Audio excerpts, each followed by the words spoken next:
जय जगन्नाथ बंधुगण आज आमे जानिबा 29 डिसेम्बर 2025 सोमवार दिनर द्वादश राशि राशिफल विषय रे। एही दैनिक राशिफल चंद्रंक गोचर गणना को नहीं आधारित एवं चंद्रंक गोचर गणना आम जीवन रे बहुत प्रभाव पकई थाए। तो आसंतु सर्वप्रथमे जानिबा आजिर तिथि और राशि नक्षत्र विषय रे। आज हेउची 29 डिसेम्बर 2025 सोमवार पौष शुक्ल पक्ष नवमी दिवा 10 घंटा 11 मिनिट गति दशमी। आज रेवती नक्षत्र दिवा 7 घंटा 40 मिनिट गति अश्विनी क्षय नक्षत्र। आज मीन चंद्र दिवा 7 घंटा 40 मिनिट गति मेष चंद्र। आजिर सांवत्सरिक श्राद्ध दशमीर एकधिष्ट पार्वण। आजिर शुभ बेला दिवा 6 घंटा 31 मिनिट रु 7 घंटा 57 मिनिट पर्यंत। आजिर सूर्योदय प्रातः 6 घंटा 30 मिनिट। आजिर सूर्यास्त संध्या 5 घंटा 21 मिनिट। आज मेष राशि घात चंद्र एवं मिथुन राशि घात बार। आज लाउ खाइबा निषिद्ध। तो बंधुगण आसंतु जानिबा आजिर राशिफल विषय रे। ता पूर्वरु आम चैनल को जो माने नुआ करी आछंती तले थिवा लाल रंगर सब्सक्राइब बटन को दबाई आम चैनल को सब्सक्राइब करंतो ओ पाखरे थिवा घंटी बटन को दबाई ऑल रे सिलेक्ट करंतो काहेकि ना आमे अपलोड करिथिवा प्रत्येक वीडियो रो नोटिफिकेशन आपण सर्वप्रथमे पाई परिबे। तो प्रथमे जानिबा मेष राशि विषय रे। आज आपणक घात चंद्र कारणरू निज लोकंक सहित अप्रियता वृद्धि पाइब। गृह परिवार रे कोनोसी कथा को नहीं वाद विवाद और जुक्तितर्कर संभावना रही जहा फल रे मानसिक चिंतित रहिबा सहित सामान्य शारीरिक पीड़ा अनुभव करिवे। वाणिज्य व्यवसाय क्षेत्र रे आयर स्थिति मध्यम धरणर रहिब। कार्य क्षेत्र रे अनाग्रह और आलस्यता भाव प्रकाश पाइब तथा कार्य क्षेत्र रे विशेष सफलता मिलिब नहीं। कौनसी गुरुत्वपूर्ण निष्पत्ति नेबा पूर्वरु भल भावरे चिंता करंतो एवं अनुभवी व्यक्ति परामर्श नियंतो। विशेष करी अश्विनी मेषर व्यक्ति विशेष माननको सावधान रहिबार आवश्यकता रही। विद्यार्थी छात्र छात्री माने तथा क्रीड़ाविद माने अस्थिर मना हेबे। महिला माने शारीरिक पीड़ा अनुभव करिवे। आज आपण ओं नमः शिवाय मंत्र जप करंतो शुभ फल पाइबे। वृष राशि आज द्वादश चंद्र हेतु समस्त कार्य क्षेत्र रे सफलता मिलिले सुद्धा आत्मसंतोष प्राप्ति हेब नहीं एवं मनरे अशांति और अस्थिरता भाव तथा शारीरिक पीड़ा अनुभव करिवे। वाणिज्य व्यवसाय क्षेत्र रे मध्यम धरणर लाभ प्राप्ति हेब एवं कार्य क्षेत्र रे सफलता मिलिबा सहित मान सम्मान वृद्धि पाइब। अनावश्यक व्यवहार रे वृद्धि घटिब किंतु आपण समस्त कार्य रे सुचिंतित पदक्षेप नेबारी सक्षम हेबे। विशेष करी जेउ मानकर कृतिका और मृगशिरा वृष से माने शुभ फल प्राप्त करिवे। विद्यार्थी छात्र छात्री माने शिक्षा क्षेत्र रे मनोयोग देबे तथा क्रीड़ाविद माने कर्म रे यत्न नेबे। महिला माने धार्मिक कार्य रे रुचि रखिबे। आज आपण शिवलिंग रे जल अर्पण करंतो शुभ फल पाइबे। मिथुन राशि आपणक एकादश भाव रे चंद्रदेवंको गोचर आपणक कार्य को विलंब करिब किंतु संपूर्ण सफलता हासिल करिवे एवं नूतन नियुक्ति पई प्रयास करुथुवा व्यक्ति को इच्छाकृत सफलता पाइबा पई किछि समय लागिब। टेक्नोलोजी क्षेत्र में कार्यरत व्यक्ति माने निजर व्यवसाय प्रारंभ करिबार सुजोग पाई परिबे। विद्यार्थी छात्र छात्री माने निज लक्ष्य पूरण करिवे एवं गुरुजनक आशीर्वाद प्राप्ति हेब। परिवार सदस्यंक समर्थन प्राप्ति हेब। पितांक सहित मतभेद हेबार संभावना रही किंतु निज बाणी रे नियंत्रण बजाय रखंतो। बड़ भाई भौनींकर सहयोग रे आपण विशेष उपकृत हेबे। प्रेम जीवन पई समय उत्तम अनुकूल रही तथा आंशिक आर्थिक लाभर संभावना रही किंतु पितांक स्वास्थ्य प्रति विशेष यत्न नियंतो एवं स्वास्थ्य नियमर अनुसरण करंतो। आज आपण गोमाता को खाइबा को दियंतो शुभ फल पाइबे। कर्कट राशि आज विशेष करी युवा वर्ग और नूतन व्यवसायी मानक पई धन प्राप्तिर संभावना रही। आपणक आत्मविश्वास रे वृद्धि घटिब एवं आपणक शक्ति वृद्धि पाइब। ଆପଣ ସମାଜ ତଥା କାର୍ଯ୍ୟକ୍ଷେତ୍ରରେ ଉତ୍ତମ ମାନ ସମ୍ମାନ ପାଇବେ ଏବଂ ପଦୋନ୍ନତିର ମଧ୍ୟ ଯୋଗ ରହିଛି। ଆପଣଙ୍କ ଅଭିଜ୍ଞତା ଓ ଜ୍ଞାନ ବ୍ୟବସାୟ ତଥା କାର୍ଯ୍ୟକ୍ଷେତ୍ରରେ ଲାଭଦାୟକ ସିଦ୍ଧ ହେବ। ପାରିବାରିକ ସ୍ତରରେ ଆପଣ ଜୀବନସାଥୀଙ୍କ ଭାବନାକୁ ସମ୍ମାନ କରିବେ ଏବଂ ପରସ୍ପର ମଧ୍ୟରେ ପ୍ରେମ ଭାବ ବୃଦ୍ଧି ପାଇବ।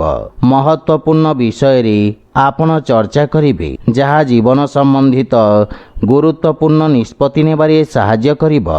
ଆର୍ଥିକ ସ୍ଥିତି ଉତ୍ତମ ଅନୁକୂଳ ରହିବ ଏବଂ ବ୍ୟବସାୟୀମାନେ ଉପକୃତ ହେବେ। ସ୍ୱାସ୍ଥ୍ୟ ଦୃଷ୍ଟିରୁ ଦିନଟି ସାମାନ୍ୟ ରହିବ।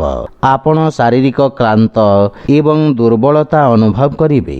ଆଜି ଆପଣ ଭଗବାନ ଗଣେଶଙ୍କୁ ଦୁବ ଅର୍ପଣ କରନ୍ତୁ, ଶୁଭଫଳ ପାଇବେ। ସିଂହ ରାଶି, ଆଜି ଭାଗ୍ୟ ଆପଣଙ୍କ ସପକ୍ଷରେ ରହିଛି। ଆପଣ ଆଜି ପୂର୍ବରୁ ଲାଗି ରହିଥିବା ସମସ୍ୟାରୁ ମୁକ୍ତି ପାଇବେ। କାର୍ଯ୍ୟକ୍ଷେତ୍ରରେ ପ୍ରଗତି ହେବ। ରୋଜଗାର କ୍ଷେତ୍ରରେ ଆପଣଙ୍କ କଠିନ ପରିଶ୍ରମ ସୁଖଦ ପରିଣାମ ପ୍ରଦାନ କରିବ। ସକାରାତ୍ମକ ବିଚାର ସହିତ କରାଯାଇଥିବା ସମସ୍ତ କାର୍ଯ୍ୟରେ ନିଶ୍ଚିତ ସଫଳତା ହାସଲ କରିବେ। ମଧ୍ୟବିତ୍ତ ବ୍ୟବସାୟୀମାନଙ୍କ ପାଇଁ ସ୍ଥିତି ଉତ୍ତମ ଅନୁକୂଳ ରହିଛି। ପରିବାର ସଦସ୍ୟଙ୍କ ପୂର୍ଣ୍ଣ ସହଯୋଗ ପ୍ରାପ୍ତି ହେବ ଏବଂ ଜୀବନସାଥୀଙ୍କ ସାହାଯ୍ୟରେ ଆପଣ ନିଜର ସମସ୍ତ ଲକ୍ଷ୍ୟକୁ ସଫଳତାର ସହିତ ହାସଲ କରିବେ। ପରିବାର ସଦସ୍ୟଙ୍କ ସହିତ ସର୍ବୋତ୍ତମ ସମୟ ଅତିବାହିତ କରିବେ ଏବଂ ପାରିବାରିକ ଜୀବନ ସୁଖମୟ ହେବ। ବିଦେଶରୁ କିଛି ସୁଖଦ ସମାଚାର ପ୍ରାପ୍ତି ହେବ। ସ୍ୱାସ୍ଥ୍ୟ ଅବସ୍ଥାରେ ଉନ୍ନତି ହେବ ଏବଂ ମାନସିକ ଶାନ୍ତି ଅନୁଭବ କରିବେ। ଏହା ବ୍ୟତୀତ ଆଂଶିକ ଧନଲାଭର ମଧ୍ୟ ଯୋଗ ରହିଛି। ଆର୍ଥିକ ସ୍ଥିତି କ୍ଷେତ୍ରରେ ଉନ୍ନତି ହେବ। ଆଜି ଆପଣ ଭଗବାନ ବିଷ୍ଣୁଙ୍କ ପୂଜାର୍ଚ୍ଚନା କରନ୍ତୁ, ଶୁଭଫଳ ପାଇବେ। କନ୍ୟା ରାଶି, ଆପଣଙ୍କ ଅଷ୍ଟମ ଭାବରେ ଚନ୍ଦ୍ରଦେବଙ୍କ ଗୋଚର ଆପଣଙ୍କ ଦୈନିକ ଦିନଚର୍ଯ୍ୟାକୁ ପ୍ରଭାବିତ କରିବ ଏବଂ ଧନହାନିର ମଧ୍ୟ ସମ୍ଭାବନା ରହିଛି। କର୍ମକ୍ଷେତ୍ରରେ ଅନାବଶ୍ୟକ ସମସ୍ୟା ଆପଣଙ୍କୁ ହଇରାଣ କରିବ। ସେଥିପାଇଁ କୌଣସି ପ୍ରକାରର ଅନାବଶ୍ୟକ ରିସ୍କ ନିଅନ୍ତୁ ନାହିଁ ଏବଂ ସତର୍କତା ବଜାୟ ରଖନ୍ତୁ। ବିଦ୍ୟାର୍ଥୀ ଛାତ୍ରଛାତ୍ରୀମାନଙ୍କୁ ନିଜ ଲକ୍ଷ୍ୟ ହାସଲ କରିବାକୁ ଅଧିକ ପରିଶ୍ରମ କରିବାକୁ ପଡ଼ିବ। ପାରିବାରିକ ସମ୍ପର୍କର ବିଶେଷ ଧ୍ୟାନ ରଖନ୍ତୁ। ମାନସିକ ଚାପ କାରଣରୁ ଆପଣଙ୍କ ବାଣୀରେ କଠୋରତାର ପ୍ରଭାବ ରହିବ। ଶ୍ୱଶୁର ଘର ପକ୍ଷରୁ କିଛି ବାଦବିବାଦର ସମ୍ଭାବନା ରହିଛି। ସେଥିପାଇଁ ଉପଯୁକ୍ତ ଦୂରତା ରଖିବା ଲାଭଦାୟକ ହେବ। ଆର୍ଥିକ ସ୍ଥିତି କ୍ଷେତ୍ରରେ କ୍ଷତିର ସମ୍ଭାବନା ରହିଛି। ତେଣୁ ତରବରିଆ ଭାବରେ କୌଣସି ପ୍ରକାର ଆର୍ଥିକ ନିର୍ଣ୍ଣୟ ନିଅନ୍ତୁ ନାହିଁ। ସ୍ୱାସ୍ଥ୍ୟ ଅବସ୍ଥାରେ ଉଚ୍ଚନୀଚର ସ୍ଥିତି ରହିବ ଏବଂ ଶ୍ୱାସ ସମ୍ବନ୍ଧିତ ରୋଗୀ ମାନସିକ ଚାପରୁ ଦୂରେଇ ରୁହନ୍ତୁ ଏବଂ ସ୍ୱାସ୍ଥ୍ୟ ନିୟମର ଅନୁସରଣ କରନ୍ତୁ। ଆଜି ଆପଣ ଓಂ ନମଃ ଶିବାୟ ମନ୍ତ୍ରର ଜପ କରନ୍ତୁ, ଶୁଭଫଳ ପାଇବେ। ତୁଳା ରାଶି, ଆପଣଙ୍କ ସପ୍ତମ ଭାବରେ ଚନ୍ଦ୍ରଦେବଙ୍କ ଗୋଚର ଆପଣଙ୍କୁ ମାନସିକ ଶାନ୍ତି ପ୍ରଦାନ କରିବ। ବାଣିଜ୍ୟ ବ୍ୟବସାୟ କ୍ଷେତ୍ରରେ ସ୍ଥିରତା ଆସିବ ଏବଂ ଭବିଷ୍ୟତର ଆଶଙ୍କାରୁ ମୁକ୍ତି ମିଳିବ ଏବଂ ନୂତନ ସମ୍ଭାବନା ଦେଖିବାକୁ ମିଳିବ। କିନ୍ତୁ ଆପଣ ଦିନଚର୍ଯ୍ୟାକୁ ବ୍ୟବସ୍ଥିତ ରଖନ୍ତୁ। ଅସମାପ୍ତ କାର୍ଯ୍ୟ ସମାପ୍ତ କରିବାରେ ଆପଣ ସଫଳତା ପାଇବେ। ଜୀବନସାଥୀଙ୍କ ସହିତ ସମ୍ପର୍କ ସୁଦୃଢ଼ ହେବାକୁ ଲାଗିବ। ଛୋଟ ଭାଇ ଭଉଣୀଙ୍କ ସ୍ନେହ ପାଇବେ ଏବଂ ସେମାନେ ଆପଣଙ୍କୁ ଅନୁସରଣ କରିବେ। ବନ୍ଧୁମିତ୍ରଙ୍କ ଯୋଗାଯୋଗରୁ ଆପଣ ଉପକୃତ ହେବେ ଏବଂ ସମସ୍ୟାରୁ ମୁକ୍ତି ମିଳିବ। ପ୍ରେମ ଜୀବନରେ ସମନ୍ୱୟ ପ୍ରତିଷ୍ଠା କରିବାର ଆବଶ୍ୟକତା ରହିଛି, ଅନ୍ୟଥା ମତଭେଦର ସମ୍ଭାବନା ରହିଛି। ଯଦି ଆପଣ କୌଣସି ପ୍ରକାରର ବ୍ୟବସାୟିକ ଋଣ ବା ନିବେଶ ପାଇଁ ଚେଷ୍ଟା କରୁଛନ୍ତି, ତେବେ କୌଣସି ପରିଚିତ ବ୍ୟକ୍ତିଙ୍କ ଠାରୁ ସାହାଯ୍ୟ ପାଇବାର ସମ୍ଭାବନା ରହିଛି। ସ୍ୱାସ୍ଥ୍ୟ ସମ୍ବନ୍ଧିତ ସମସ୍ୟା ଗୁଡ଼ିକରେ ଆରାମ ମିଳିବ ଏବଂ ଆର୍ଥିକ ସ୍ଥିତିରେ ସୁଧାର ଆସିବ ଏବଂ ନୂତନ ଆୟର ଉତ୍ସରୁ ଲାଭ ପ୍ରାପ୍ତି ହେବାର ସମ୍ଭାବନା ରହିଛି। ଆଜି ଆପଣ ଶ୍ରୀ ରାଧାକୃଷ୍ଣଙ୍କ ମିଳିତ ଉପାସନା କରନ୍ତୁ, ଶୁଭଫଳ ପାଇବେ। ବିଛା ରାଶି, ଆପଣଙ୍କ ଷଷ୍ଠ ଭାବରେ ଚନ୍ଦ୍ରଦେବଙ୍କ ଗୋଚର ଆପଣଙ୍କ ବ୍ୟବସାୟ କ୍ଷେତ୍ରରେ କିଛି ସମସ୍ୟା ଉତ୍ପନ୍ନ କରିପାରେ। ଆପଣ ନିଜ ବୁଦ୍ଧିବଳ ଓ କୌଶଳ ବଳରେ ବିରୋଧୀ ଓ ଶତ୍ରୁମାନଙ୍କୁ ପରାସ୍ତ କରିବେ। ଚିକିତ୍ସା କ୍ଷେତ୍ରରେ ଜଡ଼ିତ ବ୍ୟକ୍ତିଙ୍କ ଖ୍ୟାତିର ବିସ୍ତାର ହେବ। ରାଜକୀୟ କ୍ଷେତ୍ରର କର୍ମଚାରୀମାନଙ୍କ ପାଇଁ ଏକ ବ୍ୟସ୍ତବହୁଳ ଦିନ ରହିବ। ନୂତନ ଦାୟିତ୍ୱ ସହିତ ସ୍ଥାନ ପରିବର୍ତ୍ତନର ମଧ୍ୟ ସମ୍ଭାବନା ରହିଛି ଏବଂ ପାରିବାରିକ ଆକାଂକ୍ଷା ବୃଦ୍ଧି ପାଇବ ଏବଂ କିଛି ଅନାବଶ୍ୟକ ଖର୍ଚ୍ଚ ଆପଣଙ୍କୁ ବିଚଳିତ କରିପାରେ। ପିତାଙ୍କ ସମର୍ଥନ ଏବଂ ମାର୍ଗଦର୍ଶନରୁ ଆପଣ ବିଶେଷ ଲାଭବାନ ହେବେ। ଜୀବନସାଥୀଙ୍କ ସହିତ ସମ୍ପର୍କ ସୁଦୃଢ଼ ହେବ ଏବଂ ପ୍ରେମ ଜୀବନ ପାଇଁ ମଧ୍ୟ ସମୟ ଉତ୍ତମ ଅନୁକୂଳ ରହିଛି, କିନ୍ତୁ ସ୍ୱାସ୍ଥ୍ୟ ପ୍ରତି ସତର୍କ ରହିବାର ଆବଶ୍ୟକତା ରହିଛି। କୌଣସି ଅଜ୍ଞାତ ବ୍ୟକ୍ତିଙ୍କ ସଂସ୍ପର୍ଶରେ ଆସିବା ଠାରୁ ଆପଣ ଆଜି ଦୂରେଇ ରୁହନ୍ତୁ। ଆର୍ଥିକ ସ୍ଥିତି କ୍ଷେତ୍ରରେ ସୁଧାର ହେବ, କିନ୍ତୁ ପରିବାରର ଅନାବଶ୍ୟକ ଖର୍ଚ୍ଚକୁ ନିୟନ୍ତ୍ରଣ କରନ୍ତୁ। ଆଜି ଆପଣ ଗୋମାତାଙ୍କୁ ଖାଇବାକୁ ଦିଅନ୍ତୁ, ଶୁଭ ଫଳ ପାଇବେ। ଧନୁରାଶି, ଆଜି ଆପଣଙ୍କ ରୋଜଗାର କ୍ଷେତ୍ରରେ ସଫଳତାର ଦୃଢ଼ ସମ୍ଭାବନା ରହିଛି। କୌଣସି ଗୁରୁତ୍ୱପୂର୍ଣ୍ଣ ବ୍ୟକ୍ତିଙ୍କ ମାର୍ଗଦର୍ଶନ ଆପଣଙ୍କ କାର୍ଯ୍ୟକଳାପକୁ ସକାରାତ୍ମକ ଭାବରେ ପରିବର୍ତ୍ତନ କରିବ।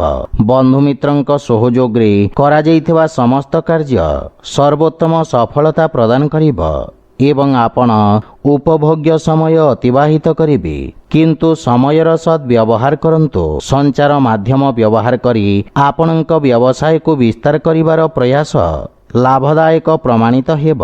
ପାରିବାରିକ ସହାୟତା ଆପଣଙ୍କ ବ୍ୟବସାୟ କ୍ଷେତ୍ରରେ ସହାୟକ ସିଦ୍ଧ ହେବ, କିନ୍ତୁ ପିତାଙ୍କ ସ୍ୱାସ୍ଥ୍ୟାବସ୍ଥାର ବିଷୟ ଧ୍ୟାନ ରଖନ୍ତୁ। ବଡ଼ ଭାଇଙ୍କ ସହଯୋଗରୁ ଆପଣଙ୍କ ଅଟକିଥିବା କାର୍ଯ୍ୟ ତ୍ୱରାନ୍ୱିତ ହେବ। ଆର୍ଥିକ ଅବସ୍ଥା ମଧ୍ୟମ ଧରଣର ରହିବ ଏବଂ ବ୍ୟବସାୟରେ ନିବେଶ କରିବା ଲାଭଦାୟକ ସିଦ୍ଧ ହେବ। ସ୍ୱାସ୍ଥ୍ୟ ଅବସ୍ଥା ଉତ୍ତମ ଅନୁକୂଳ ରହିଛି। ଆଜି ଆପଣ ଗରିବ ଲୋକଙ୍କୁ ଖାଦ୍ୟ ଏବଂ ଜଳଦାନ କରନ୍ତୁ, ଶୁଭ ଫଳ ପାଇବେ। ମକର ରାଶି, ଆଜି କିଛି ଅନାବଶ୍ୟକ ସମସ୍ୟା ଆପଣଙ୍କ ମାନସିକ ଶାନ୍ତିକୁ ଭଙ୍ଗ କରିପାରେ। ଉତ୍ସାହର ଅଭାବ ଆପଣଙ୍କ କାର୍ଯ୍ୟକୁ ପ୍ରଭାବିତ କରିବ, ସେଥିପାଇଁ ଆଶାବାଦୀ ରୁହନ୍ତୁ ଏବଂ ନିଜ ପ୍ରୟାସକୁ କମ୍ ହେବାକୁ ଦିଅନ୍ତୁ ନାହିଁ। ଆପଣଙ୍କ ଅକ୍ଲାନ୍ତ ପରିଶ୍ରମ ଆପଣଙ୍କୁ ସଫଳତାର ଉଚ୍ଚତାକୁ ନେଇଯିବ। ରାଜକୀୟ ପକ୍ଷରୁ ସମ୍ପୂର୍ଣ୍ଣ ସହଯୋଗ ପ୍ରାପ୍ତି ହେବ। ବୈବାହିକ ଦାମ୍ପତ୍ୟ ଜୀବନ ଅତ୍ୟନ୍ତ ସୁଖମୟ ରହିବ ଏବଂ ଜୀବନସାଥୀଙ୍କ ସହାୟତା ମିଳିବ, କିନ୍ତୁ ସନ୍ତାନ ସମ୍ବନ୍ଧିତ କିଛି ଚିନ୍ତା ଆପଣଙ୍କୁ ହଇରାଣ କରିପାରେ। ଆପଣ ପିତାମାତାଙ୍କ ଠାରୁ ସମ୍ପୂର୍ଣ୍ଣ ସମର୍ଥନ ପାଇବେ। ପ୍ରେମ ଜୀବନରେ ନିଜ ଉପେକ୍ଷାକୁ ନିୟନ୍ତ୍ରଣରେ ରଖନ୍ତୁ। ଆର୍ଥିକ ସ୍ଥିତି ଦୃଷ୍ଟିରୁ ସମୟ ଉତ୍ତମ ଅନୁକୂଳ ରହିଛି। ଦୀର୍ଘକାଳୀନ ନିବେଶ ଆପଣଙ୍କ ପାଇଁ ଲାଭଦାୟକ ସିଦ୍ଧ ହେବ, କିନ୍ତୁ ମାନସିକ ଚାପ ଆପଣଙ୍କ ସ୍ୱାସ୍ଥ୍ୟାବସ୍ଥା ଏବଂ ଏକାଗ୍ରତାକୁ କ୍ଷତି ପହଞ୍ଚାଇପାରେ। ଆଜି ଆପଣ ହନୁମାନ ଚାଳିଶାର ପାଠ କରନ୍ତୁ, ଶୁଭ ଫଳ ପାଇବେ। କୁମ୍ଭ ରାଶି, ଆଜି ଆପଣଙ୍କ ତୃତୀୟ ଭାବରେ ଚନ୍ଦ୍ରଦେବଙ୍କ ଗୋଚର ଆପଣଙ୍କ ଶକ୍ତି ଏବଂ ଆପଣଙ୍କ ଅଟକିଥିବା କାର୍ଯ୍ୟରେ ଅଗ୍ରଗତି କରିବ।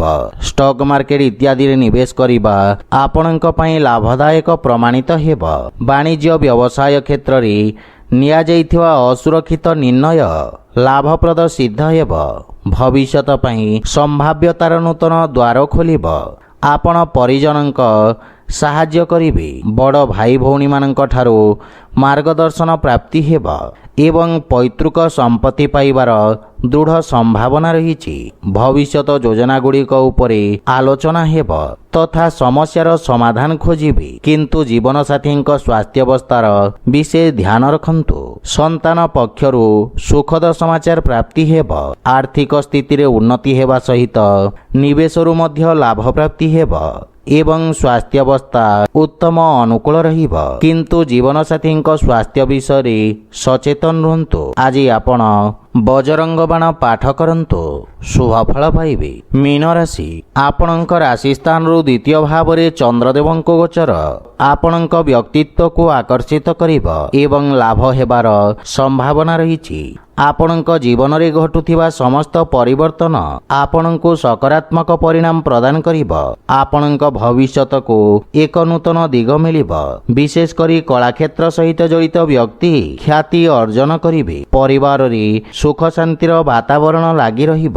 ଗୃହର ଛୋଟ ପିଲାମାନଙ୍କ ସହିତ ଉପଭୋଗ୍ୟ ସମୟ ଅତିବାହିତ କରିବେ। ପରିବାର ସଦସ୍ୟଙ୍କୁ ସାହାଯ୍ୟ କରିବାର ଏକ ସୁଯୋଗ ମିଳିବ ଏବଂ ଆପଣ ମାନସିକ ଶାନ୍ତି ଅନୁଭବ କରିବେ। ସ୍ୱାସ୍ଥ୍ୟାବସ୍ଥା ଉତ୍ତମ ଅନୁକୂଳ ରହିବ, କିନ୍ତୁ ଅସ୍ୱାଭାବିକ ରକ୍ତଚାପରେ ପୀଡ଼ିତ ବ୍ୟକ୍ତି ସ୍ୱାସ୍ଥ୍ୟାବସ୍ଥାର ବିଶେଷ ଯତ୍ନ ନିଅନ୍ତୁ।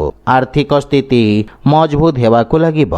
ବାଣିଜ୍ୟ ବ୍ୟବସାୟରେ ମଧ୍ୟମ ଲାଭ ହେବାର ସମ୍ଭାବନା ରହିଛି। ଆଜି ଆପଣ ଶିବ ଚାଳିଶା ପାଠ କରନ୍ତୁ, ଶୁଭ ଫଳ ପାଇବେ। ତ ବନ୍ଧୁଗଣ, ଏହା ଥିଲା ଆଜିର ରାଶିଫଳ ବିଷୟରେ। ଯଦି ଭିଡ଼ିଓଟି ଆପଣମାନଙ୍କୁ ଭଲ ଲାଗିଥାଏ ଲାଇକ୍ ସେୟାର ଓ କମେଣ୍ଟ କରି ଜଣାନ୍ତୁ ଏବଂ ଆମ ଚ୍ୟାନେଲକୁ ସବସ୍କ୍ରାଇବ୍ କରନ୍ତୁ। ଜୟ ଜଗନ୍ନାଥ।